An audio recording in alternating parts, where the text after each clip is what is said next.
तो मैं सेलेक्ट हुआ था टेक्नीशियन 2024 की वैकेंसी से और मेरी पोस्टिंग हुई है garage and wagon workshop Matunga में। ठीक है, तो मुझे अभी काम करते हुए यहाँ पे तकरीबन 4.5 महीने से ज़्यादा हो चुके हैं और अभी मेरा ट्रेनिंग पीरियड चल रहा है। ट्रेनिंग पीरियड कुछ 6 महीने का है और उसके पूरे होते ही मुझे जो है permanent as a technician grade 3 post कर दिया जाएगा। तो मैं इस वीडियो में आपको केवल अपनी सैलरी स्लिप के बारे में दिखाने और कुछ चीज़ों के बारे में बताने आया हूँ। तो चलिए सीधे बिना टाइम वेस्ट किए देखते हैं अपनी सैलरी स्लिप। तो यहाँ पे आप देख सकते हैं कि मेरा नाम इसमें लिखा हुआ है। ठीक है, तो ये मेरा नाम है। ठीक है, एक मिनट बस कलर कर लूँ। ये मेरा नाम लिखा हुआ है।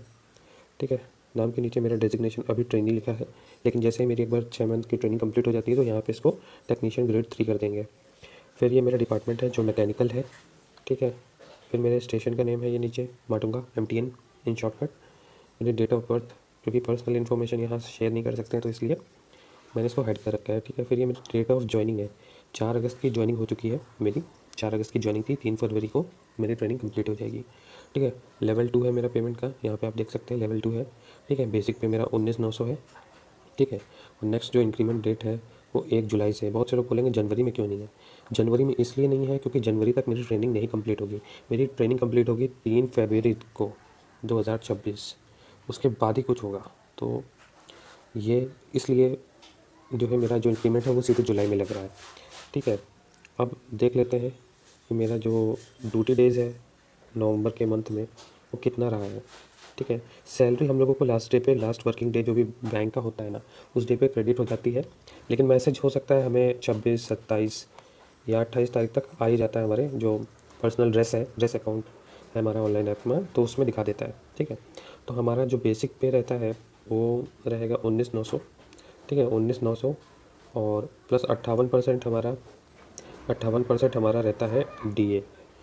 तो अभी HRA वगैरह हमें नहीं मिला है, ना HRA ना TPP। ठीक है, जो TA वगैरह बोलते हैं जो, वो सब नहीं मिला है।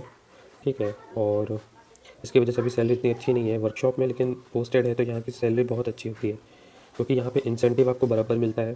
ठीक है, जितना करते हैं तो उसका कुछ परसेंट इंसेंटिव बनता है। अगर आप टेक्नीशियन ग्रेड 3 है तो आपको एटलीस्ट अगर फुल इंसेंटिव है तो 7,000 से लेके 7,500 के बीच में जो है बन जाता है इंसेंटिव आपका अच्छा खासा। ठीक है, और कुछ लोगों को OT मिलता है, ओवर टाइम जिसे कहते हैं, तो उसका भी एक अलग वो है। तो कुल मिला के जो टेक्नीशियन परमानेंट है वो आज की डेट में इतना तक उठा रहे हैं।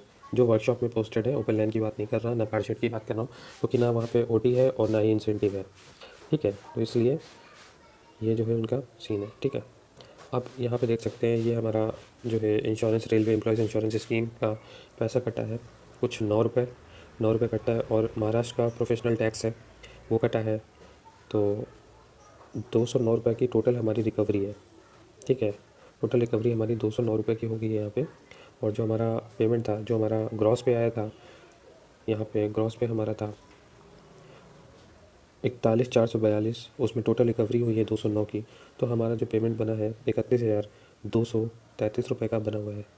ठीक है दोस्तों, तो कुल मिला के ये आपको मोटिवेशन देने के लिए था, क्योंकि टेक्नीशियन का एग्ज़ाम आने वाले फरवरी में या मार्च में हो सकता है। क्योंकि कल ही एक नोटिफिकेशन आया था जिसमें लिखा हुआ था कि ग्रुप डी के एग्ज़ाम्स को 10 फरवरी तक एक्सटेंड कर दिया गया है, जिसकी वजह से काफ़ी लोगों को प्रॉब्लम हो रही थी कि मतलब पता नहीं ये फेक न्यूज़ है या कुछ है, लेकिन ये ऑफिशियल नोटिफिकेशन आया हुआ है रेलवे वालों की तरफ से, रेलवे की वेबसाइट में। तो वो कुछ है। अच्छा, मेरा जो अभी फुल पेमेंट है वो बनेगा मेरा मार्च के मंथ में या फरवरी के एंड में। मुझे एग्जैक्टली अभी कोई डेट कमिट कर पाना तो बड़ा मुश्किल है, लेकिन फिर भी ये जहाँ तक हमारा होगा तो वो फरवरी या मार्च के पेमेंट में आएगा। तो उस समय के हिसाब से मेरा पेमेंट कुछ 40 के अराउंड बनेगा, क्योंकि इंसेंटिव 2 से 3 महीने के बाद ही बनता है। तो 38 to 40 के आसपास मेरा उस समय बनेगा। और NPS अभी हम लोगों का नहीं कट रहा है क्योंकि अभी हम लोग ट्रेनिंग है, तो इसलिए अभी NPS नहीं कटेगा। ठीक है, आफ्टर ट्रेनिंग हम लोगों से जो है फिर वो लोग जो है फॉर्म भरवाएंगे NPS का, और फिर हमें NPS के लिए इंटाइटल किया जाएगा। तो देखो, मैं अभी पोस्टेड हूँ नवी मुंबई में, और मुझे थोड़ा सा यहाँ पे मैनेज करने में बहुत दिक्कत होती है क्योंकि यहाँ पे रेंट जो है वो काफ़ी महंगा है। तो इतनी सैलरी आपके लिए सफिशिएंट नहीं है आज की डेट में बता रहा हूँ। हाँ, अपना अगर आपको रहना है, खाना है और कुछ ज़्यादा करते नहीं हो, घूमना फिरना, तो इतना आपका चल जाएगा। लेकिन यहाँ पे अगर अच्छी जगह, मतलब ठीक ठाक जगह, अच्छी भी नहीं बोलूँगा, मतलब मीडियम जगह पे अगर आप रहते हो, तो एटलीस्ट आपको इतना तो रेंट देना ही पड़ेगा, 10,000 तक। और 10,000 का रेंट, फिर आपका इलेक्ट्रिसिटी बिल, उसके बाद में खैर ट्रांसपोर्टेशन तो हम लोगों को फ्री है, क्योंकि हम लोगों का रेलवे का पास बना हुआ होता है, तो हम लोग लोकल ट्रेन से ट्रैवल कर सकते हैं। तो ट्रैवल करने में और लोकल ट्रेन का जो हम लोगों का नॉर्मल सेकंड क्लास का फेयर है, वो इतना ज़्यादा, किराया भी इतना ज़्यादा नहीं है, तो आसानी से आदमी ट्रैवल कर सकता है। लेकिन बाकी तो सब चीज़ें मैनेज करनी होती है ना। और मैं हूँ थोड़ा सा नॉर्थ का, तो मुझे यहाँ पे कोप अप करने में बहुत दिक्कत होती है, तालमेल बिठाने में। तो वही चीज़ है, थोड़ा सा माइंड में ये चीज़ रख के फॉर्म भरना। अगली बार जब भी टेक्नीशियन का है या किसी भी उसका, कि अगर आप नॉर्थ से हो ना, तो ट्रांसफ़र होना तो एकदम नामुमकिन के बराबर है, इम्पॉसिबल, इट्स इम्पॉसिबल। तो इसलिए बेटर है कि अपने स्टेट से, अपने ज़ोन से फॉर्म भरो, अपने डिवीज़न को चुनो, वो ज़्यादा बेस्ट है।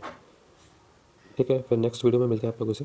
ठीक है, okay, till then take care, bye.